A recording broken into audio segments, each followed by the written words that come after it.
about you, but was the CEO Teacher Coaching Directory on your 2024 bingo card? Because it was sure on ours. We have been teasing this monumental occasion for a long while now, and it has been a hope and a dream of ours for so long, and the time has finally come.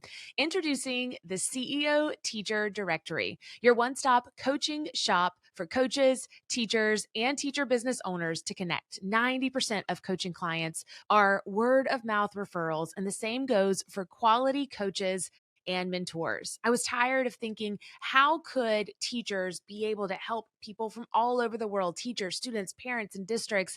So we found a solution to the problem. We have trained and certified the top teacher coaches from all over the world, and our coaching directory is filled with the best teacher coaches to uplevel not only your teacher business, but any and everything you can think of related to the classroom or related to education in general. And the best part is, these are educators and they understand the unique and often overwhelming demand on your daylight hours.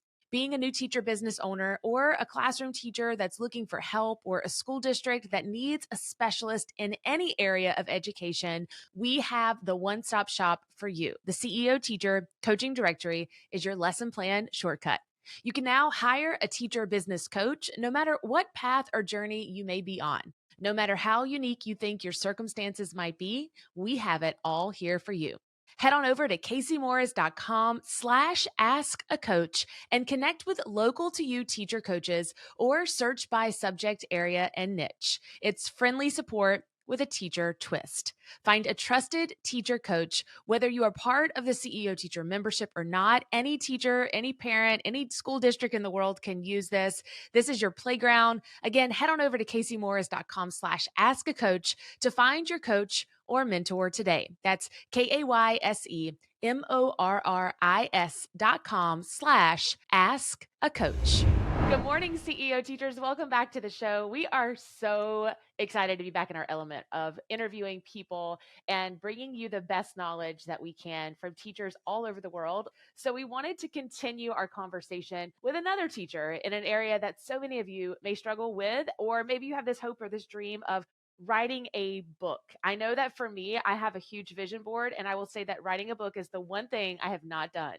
And it's like, it drives me nuts. I think about it almost every single day. So I'm just as excited for this episode as I know that some of you will be, because I think that teachers, not only do they make perfect entrepreneurs, but how amazing is it that teachers are probably perfectly programmed to also become book authors. So Juliana, welcome to the show. Thanks so much for having me. I'm excited to be here. So tell us a little bit about you and what we're going to learn about today. Yeah, so I'm Julianna Tapper, and I help 6th through 12th grade math teachers increase engagement of their students who struggle.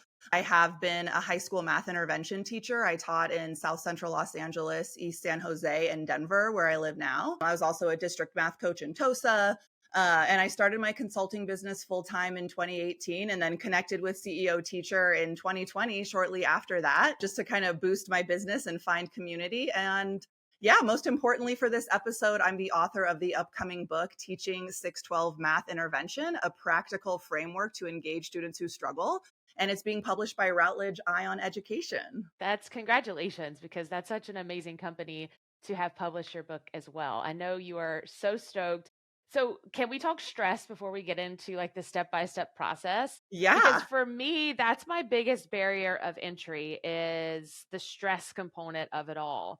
As you were a former teacher, you were in the classroom. Do you do this full time too? I think that's important for people Yes. to know. Yes. So in 2018, I did leave the classroom full time to start my consulting business. So I have been doing consulting full time since 2018. So I am not needing to navigate also being in the classroom full time right now. And I think that's another great testimony too, that teachers are, I think sometimes people think that they're unicorns, that there's just a few teachers that have gotten out of the classroom that run successful online businesses, but they're not. They're a dime a dozen these days. And so congratulations for that, because that this is proof that you can do this. You've been doing this for a while now. You're almost 7 years in. So even though you're not in the classroom and you wrote this book, let's talk about the stress level, the barrier to entry here. Yeah, I think the stress level is like, it is a huge mental shift. And like I have done so much research on writing a book, the process of writing a book. Like even before I had the book deal, I kind of want to write a book one day or some of those types of things. And I'll be honest, like in 2019, I like spoke this to my husband where I was like, maybe if we have another baby, like I was pregnant with our first, I was like, maybe if we have another baby, I'll write a book on maternity leave. And he just like stops and looks at me. He's like, well, you would get like a ghostwriter, right? And I was like, okay, thanks for the belief in me. Like I was a math teacher. I was not an English teacher. If you look at my blog posts, my social media, like I'm sure I have typos. And so a big part of it for me was just overcoming the mindset of like, I am not a writer. I don't actually personally love even reading books that much, to be completely honest. But I wanted to write a book to help more math teachers that were in the same situation I was, working with students who struggle. And so I think like the biggest stress level for me was just feeling like I can do this. I can be a writer. Even, people may not believe that I can, but I believe I can. And I need to get into that mindset. So good. People may not believe that I can, but I believe that I can. I mean, that's so good to hear because I'm sure, as you said, being a math teacher, it's hard to find that confidence. Because if I had to think to myself that I was going to go take an accounting class, I feel like that would be like, there's no way I could do an accounting class. I just can't, but I can write. Like that's something that I'm good at. Yeah. So I love that you brought up that, I'm not necessarily a great writer, but this is on my heart. This is something that I've been called to do. Yes. And along with that is you don't have to write a book that sounds like you're writing a research paper. You can write a book that sounds like how you talk to people, that sounds like how you talk to your, next door classroom neighbor. I did work with a developmental editor after I had finished my full manuscript. I did work with a developmental editor. We can get into that a little bit later. And kind of how that came about. But she was like, once you get into the framework that you have in your book, like I hear your coaching voice. I hear that voice coming through. She's like, it's super relatable. I share stories of my own classroom. I share stories of the teachers who have taken my professional development programs and have had huge successes. Like there's lots of storytelling in the book as well as like a practical framework. And so I think that's important to remember as well. You don't have to write a book feeling like, oh, you have to have this super, prestigious, talk about yourself. You can write just how you speak, and that can be beneficial and helpful and a selling point as well. So did you have a defining moment? I know that you mentioned when you got pregnant, you were like, I want to write a book on maternity. I thought myself, I want to write a self-help book and I want to be able to help teachers. And that's kind of been my go-to. And lately I've gone through a divorce in the last year. I'm like, I might be being called to help women conquer divorce. And I don't even know where that came from. And maybe that's why I haven't written a book yet. But so I'm looking for the light bulb switch myself. So when were you just like, this is it? This is what I'm going to do? It's not maternity ghostwriting, but it's Yeah. a book on math. Yeah. And so I think for that, the book deal, honestly, it landed in my lap. And I feel very fortunate about that. I have been doing my consulting business since 2018. And so part of that is that I apply for lots of conferences. I get rejected from lots of conferences. And you got to develop that tough skin, but I just keep applying. And so every year I apply for these big national education conferences. And in 2023, I got accepted to ASCD annual, which is like a big, if you search for like ASCD, it's a big educational leadership conference. Lots of principals, superintendents, and it was huge for me to get accepted. Like I was in shock when I got accepted to that conference. And so, my session happened, and a few weeks after, I was pregnant with our second, and we were on a spring break vacation. And I opened my email, and I had an email from Routledge, and they said, have you ever considered turning your like a session like this into a book? And I just like wanted to fall off my chair. Like my daughter was napping, and so I couldn't like scream. My husband was like at work. We were like on tagging along on a work trip for him. And I couldn't share it with anyone, but I was just like so excited that someone had reached out, like exactly what I had spoken into existence in, years earlier with my husband was happening. Like I was about to have our second baby, and here I am getting approached about writing a book. Like it was everything I could have dreamed of, like with a traditional publisher. And I know this is something we can go into more, but because I wanted, the goal of this book is to help math teachers, and it's also to help grow my consulting business, if I'm being totally transparent. To reach the hands of administrators that might be looking for consultants to help them with, their teachers who work with students who struggle. And so that it was important for me to go with a traditional publisher instead of self-publishing. And I did a lot of research on both, so we can get into that as well. And so to have a traditional publisher reaching out to me and saying, hey, I like your ideas and let's see if this is something we want to move forward with, was just like so confirming for me that I need to do this. Like, I need to say yes. So good. And my next question was about the concept or the book deal. And I think it kind of, I love the way that the world works, the universe, God, however you want to call it, because you got accepted to this really big conference. You did this amazing presentation, which I'm sure you prepared for months and months and Yes. months. And because of your hard work, this amazing deal came into your life. And I think that that's just a perfect testimony to the momentum of great energy and things like that. But you touched on the differences between traditional publishing, and I don't remember what you called the other one, Self-publishing. self-publishing. And I would love to talk about that for a second. So Yeah. the idea of traditional publishing came into your inbox, but I'm sure you did a lot of research on the two. Can we talk about which avenue you think is the best one to take? Yeah, I think it really comes down to, what are your goals of writing a book? Is it to land in the hands of administrators so that you can maybe start a consulting business or grow a consulting business? Is it truly just that you want to get it in the hands of as many teachers? You also do need to think about how much money you want to make from the book. Like, I will be totally transparent. I said this, before we started speaking, but with these education book contracts, I mean, I just looked on my shelf and I reached out to a lot of authors and I was just like, hey, talk to me about, and everyone was so nice and like totally happy to tell me like all of the ins and outs of their situation. Not one person writing an education book that I talked to had an advance. Like, I did not get paid to write this book. The payment for this book will 100% come from royalties.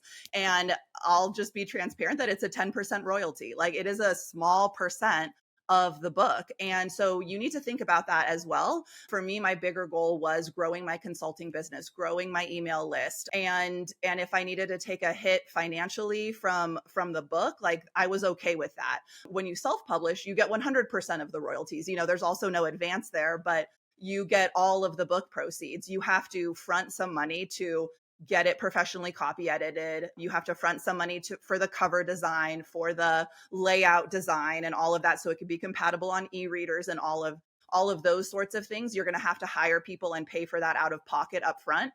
But then you do collect 100% of all sales. And you can, with self-publishing, you can also control the ads a little bit more, the marketing a little bit more, like on Amazon.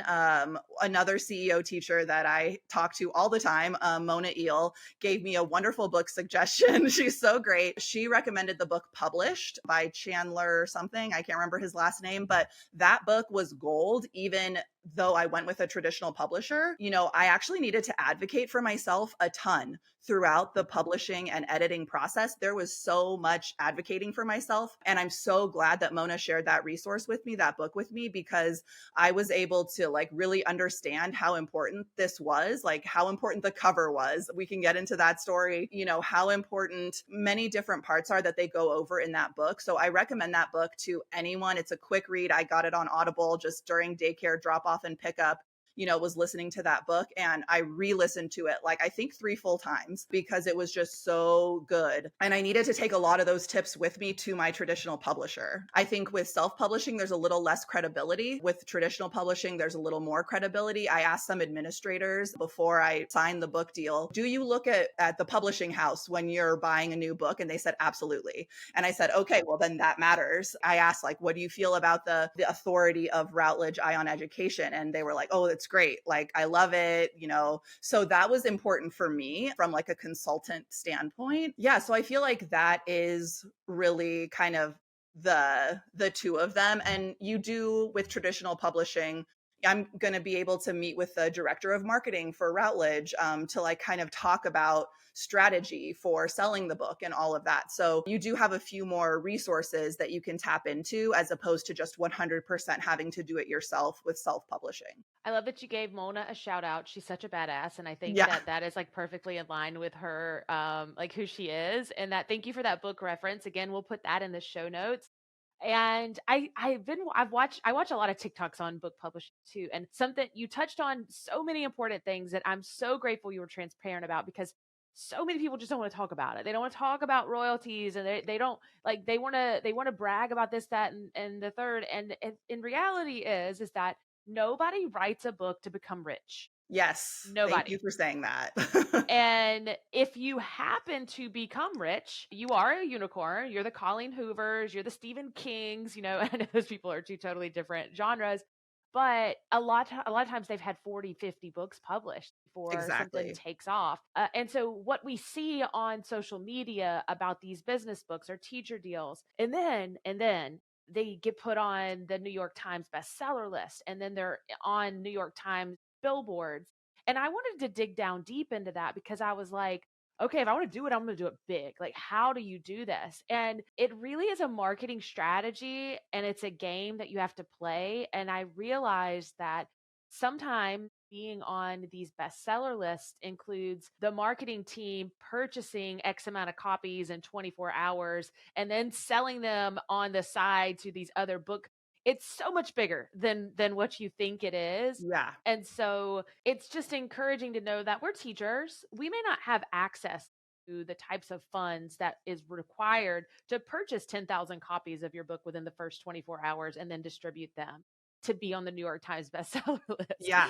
There's just so many little intricacies of it all. So I'm grateful that you shared a little bit of what comes behind the scenes. And just remember that not all things are what they, Yes. the Wizard of Oz is real and all of those things. So, for a teacher listening, if you have hopes and dreams of being a New York Times bestseller or getting rich off of writing a book, you might. And I hope that for you.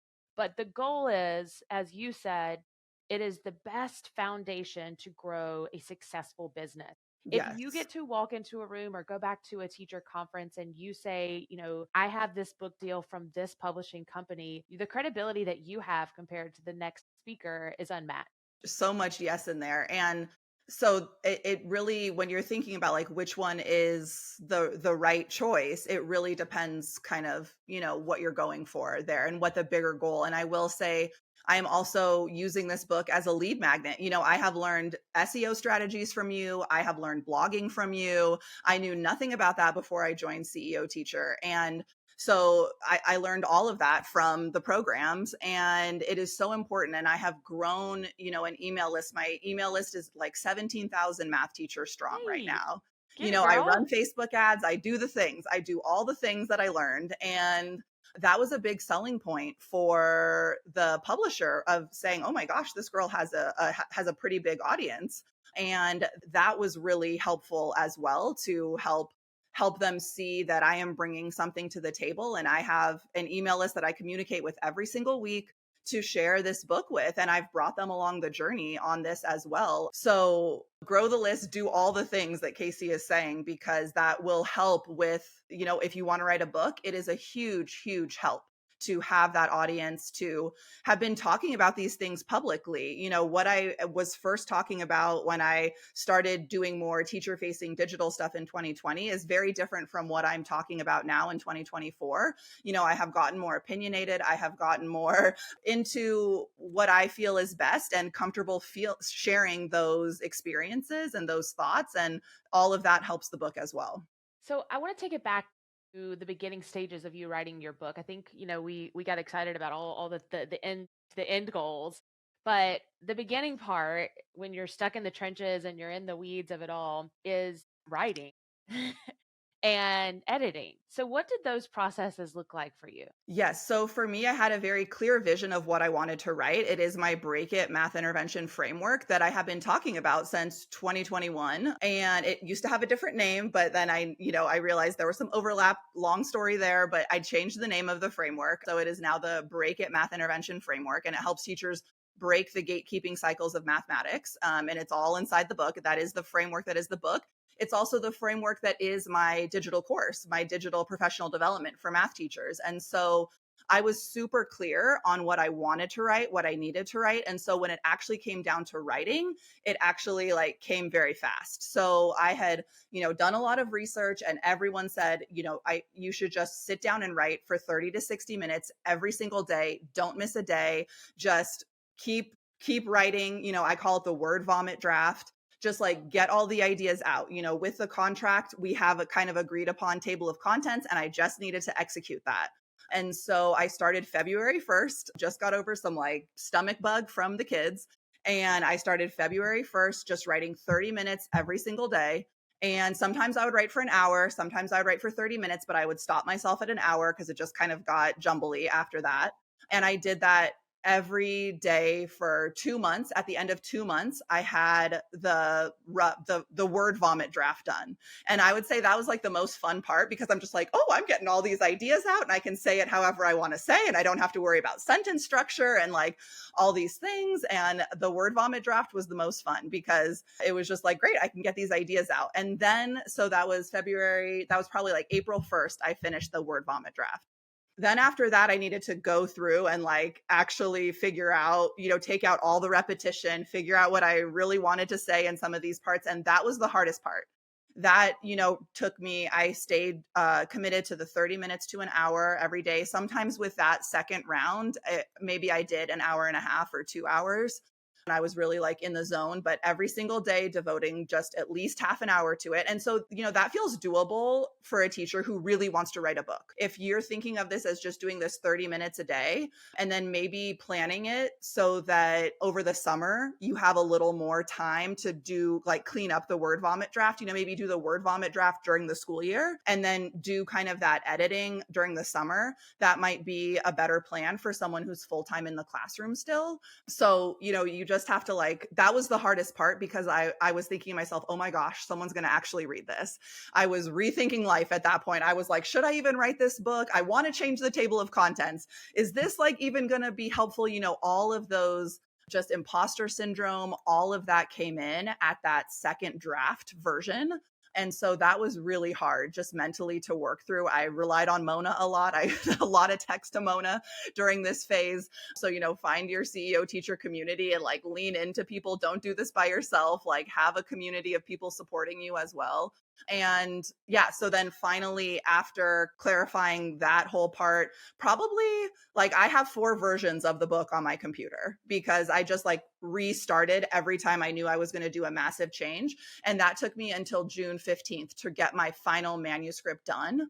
I did feel like I wasn't getting the support from my editor that I wanted. Like I thought that I'd be getting a little more guidance about, could I send you a chapter and could I get feedback? And she said, no, could I talk with you a little bit about these ideas, how they're going to flow through? She said, no. So like I said, you need to advocate for yourself, even with a traditional publisher. And I spoke up like 2 weeks before my manuscript was due. I spoke up and I said, I need more support with this. I'm a math teacher. I know there's typos. I need a strong copy editor from your team to look at this because there are typos. I'm not going to pretend that I'm a unicorn writing this. There are typos and I want someone to find them. And then also like, I feel like I need developmental editing support because I have these questions and I'm not getting the support. Because I have a strong audience, they're like, okay, we believe this book can do well. Like they really did believe in me. They agreed to pay for an external developmental editor to look over my manuscript before I submitted. And we were going back and forth for like a week. That was the most time consuming part. I was spending 3-4 hours a day at that point for a week going back and forth with Jen from School Marm Advisors. We can put her link in there as well. She is like an education book developmental editor. And so she just read through the manuscript and just gave me all of her feedback. And it really ended up being that we just needed a lot of changes for chapter 1 and then the rest flowed very well. But it was just invaluable to have her support and her thought partnership on the challenging parts. Again, having that list, having that audience that I can say to the publisher, I need more support. They were willing to pay for that external support for me. This is invaluable advice. Thank you so much for sharing that. And I think it's a great lesson in life too. And I think that teachers don't understand this. And I don't mean this in a rude way or a tough love way, but you advocated for yourself, which was amazing. But teachers, we are used to having our hands held. Oh, yes. We are. And we say that they put us in the classroom and they sink or swim. And yes, that is true. That is true. However, we if we have an issue, we're going to vocalize it. We're going to say what's going on, and we may get help in collaboration. Our principals may support us, and even though they may not do it the right way, we do have our hands held a lot. And so when we go into business, we often feel like we are owed that from other people. So I remember hiring coaches and being like, they're not doing this for me, and I became like the victim of like, they're not helping me, they're not supporting me in this area. And as a business owner now, I see it as clear as it is that your publishing company was running a business. They have thousands of people writing books at any given moment. And so they're not personally going, nope, we don't want to help you.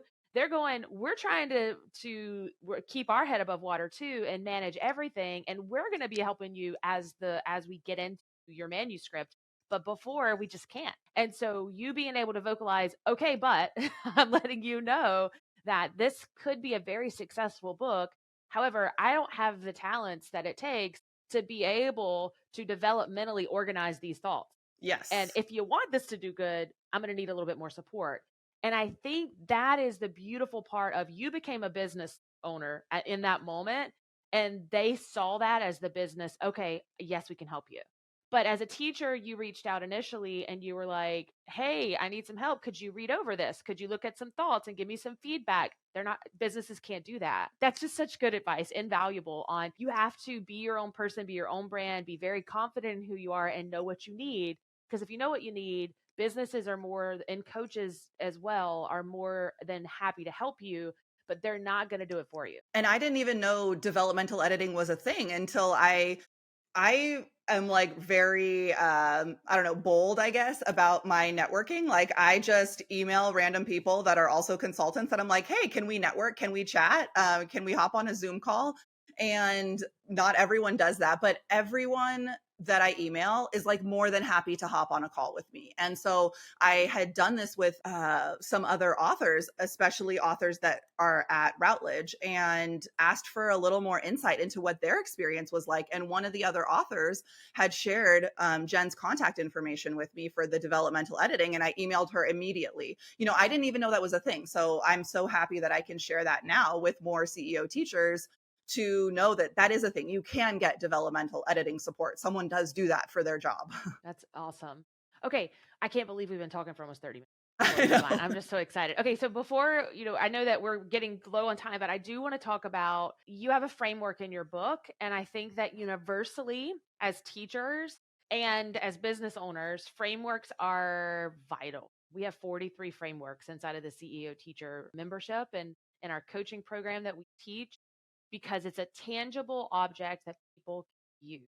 And so you can talk about your framework or just frameworks in general. It doesn't matter to me, but why did you feel the need to make sure you had something people could hold on to inside of the book? Yes, I think the framework is my professional development course, and I developed it in like 2021, 22, somewhere in there, where I was part of another, online business coaching program where she talked about the importance of frameworks.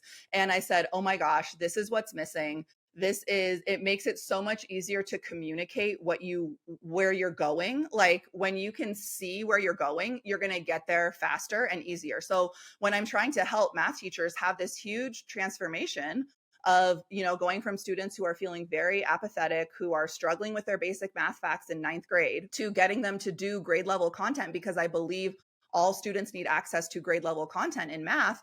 How like that it looks like, how do I even get there? What does it look like to get there? I have no idea where I'm going. Versus if you have directions, if you have that roadmap, then you're going to be able to get there faster. And so I realized that it was essential for my course, my online course.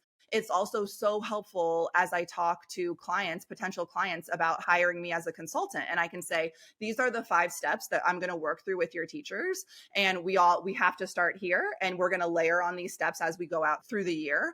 And so having that clarity in my communication for my potential clients is huge as well. And so I've been working with this framework for 3 years at least, And so to put it in the book just felt so natural that it helps. I think so many professional development books, especially, teacher professional development books, it's kind of just like you're throwing a whole bunch of things in there. And without a framework, it's like, well, how do I organize all of this? How do I get through all of this? You're just like telling me lots of good things, but like, where do I even start? It feels so overwhelming. And the framework helps take that away. It helps give you a place to start. Such good advice. All right. On the last part of advice, what advice would you give to a teacher listening today that's thinking to themselves they want to write a book? You are totally qualified. Like, let me just first say that, this book has my own classroom transformation in it. It has the stories of other teachers in it. You can do that in your book. Even if you're not wanting to write a professional development book, you are qualified. If you have a TPT line that sells bananas and you love your TPT line, write a book about your TPT line. If you are a classroom management guru, write about that. Write about your own transformation in that journey. Write about how your products have helped your classroom engagement or achievement or whatever it is that you want to point towards. Like, you are qualified to do this. I would say like the mental hurdles are the worst. Like, overcoming those mental hurdles are the hardest. And I would also say community is so important. You have to like tell other people that you're going to do this and have them support you. And like, the CEO teacher community, I mean, I joined back in 2020, and the girls that I have met as a result of your programs, I mean, they have made me feel like I was not some weird, like, one off, like I left the classroom, but I'm still passionate about these things. Like, I have found my people through CEO teacher, and it's invaluable. Like, you have to have people who get you. And you have to have that when you're writing a book too. And CEO teacher is a great place to find that.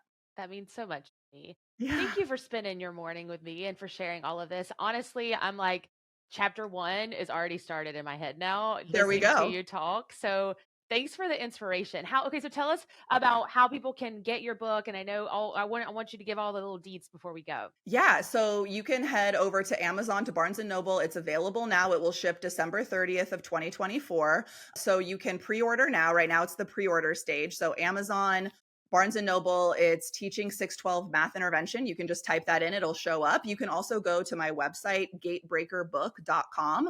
We can put that in the show notes, but gatebreakerbook.com, because we're helping teachers become gate breakers in that book. And yeah, so those would be great places. Speaking of the marketing piece, I do want to try to hit some of those bestseller lists, and I want to do it in a positive way. And so I have a ton of pre-order bonuses listed on that gatebreakerbook.com page, like $400 of bonus content for pre-ordering before December 30th. Exciting. Thank you so much again for being here and for sharing all of your knowledge with us. Yes, you're so welcome. Thanks for having me.